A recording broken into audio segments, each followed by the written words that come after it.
My countdown to MerleFest continues. There are only 12 days until MerleFest 2018, and I interviewed Cathy Fink of the duo Cathy Fink and Marcy Marxer, and it was a great interview, and I wanted you to hear it. Listen on to see why I had to ask.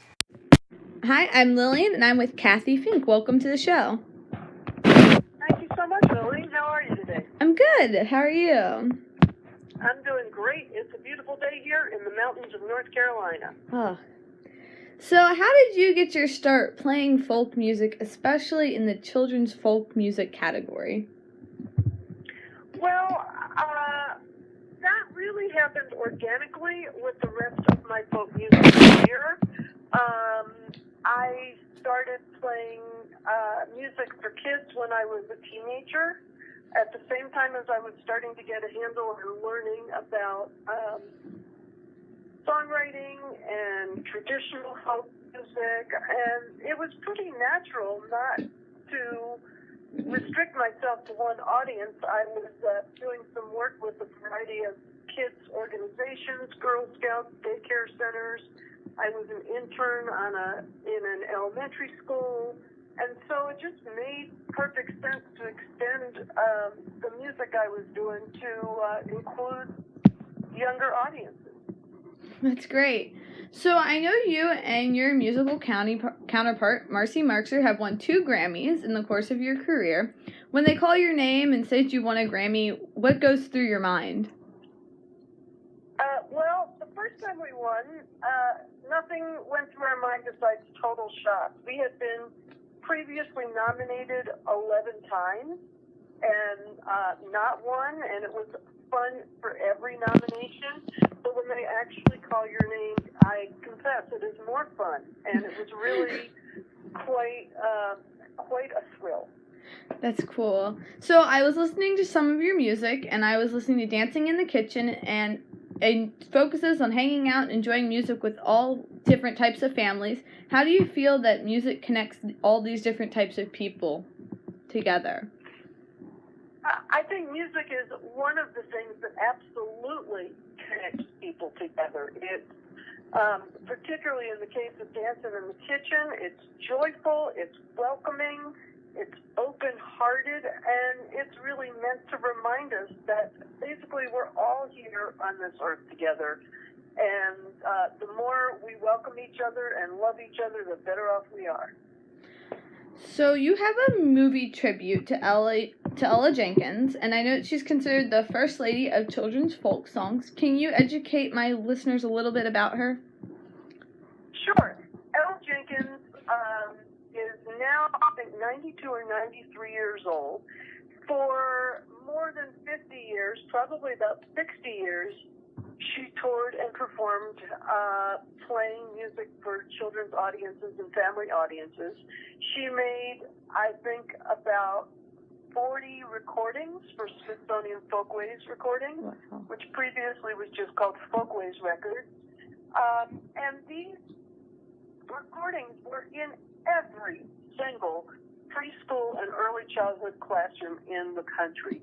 Every teacher relied on them as part of their daily fun activities and learning activities, and literally millions of copies sold to these teachers. And through that, they really found that they could use music and rhyme and rhythm and songs to teach so many different things. And so years ago, we were very instrumental in helping Ella get a Lifetime Achievement Award from the Grammy organization, and it was really based on the fact that I would say that 3/4 of the people who were receiving Grammy Awards probably started their music with Ella Jenkins recordings in preschool.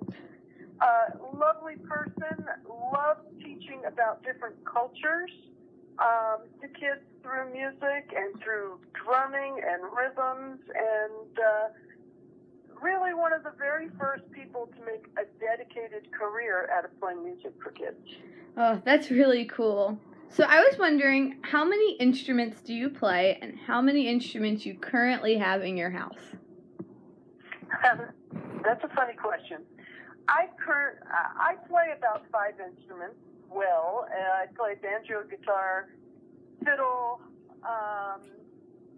ukulele, a little bit of mandolin. Marcy plays about 20 instruments at a mastery level, including guitar, mandolin, ukulele, penny whistle, Latin percussion, hammered dulcimer. The list goes on. And we've got a studio, and we've got an instrument collection that's, it's probably about 100 instruments or so, Wow. and they get used on all kinds of recordings and live projects. Wow. So if you could go back in time and give a younger you advice, what would you say? Let's see. If I could go back in time and give a younger me advice, I would just say follow your dream and be prepared to work, which is kind of what I did.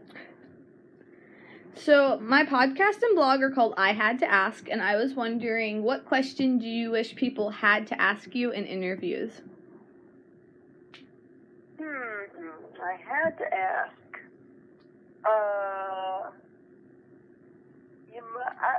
Maybe what was the first song you learned? How did you know you wanted to perform? And how much music do you play when you're not thinking about a performance? So what was the first song you learned? First song I learned was Beautiful Dreamer by Stephen Foster, and I was 3 years old. Oh, wow, that's cool. Is there anything else you'd like to tell my listeners? I'm really thrilled to be part of this podcast. I would love to tell you listeners that Cathy Fink and Marcy Marxer have a brand new kids album. It's our 46th album. It's called Zoom, a Little Zoom, A Ride Through Science. And it is really fun songs about science for kids. And the CD has a PDF activity guide so that you can pop it into your computer, look at the activities, and have some science fun. And very soon, we will be releasing our 47th album, which is a trio album with our third arm, a fellow by the name of Sam Gleaves, Gleaves. And Sam is a musician originally from Lithville, Virginia. He lives in Berea, Kentucky now, and Sam is an awesome songwriter and harmony singer, fiddle, guitar, and banjo player, and we've known each other for about 5 years. Sam's 3 years younger than we are, and we are an awesome, fun trio, and our brand new album, Shout and Shine, full of folk and bluegrass and Americana music, is coming out very soon, and if people want to find out more about it, they can go to our website, cathymarcy.com, CathyMarcy.com. Well, thank you. Thanks for being on the show. Thanks, Lily, and I appreciate it. Thanks for listening.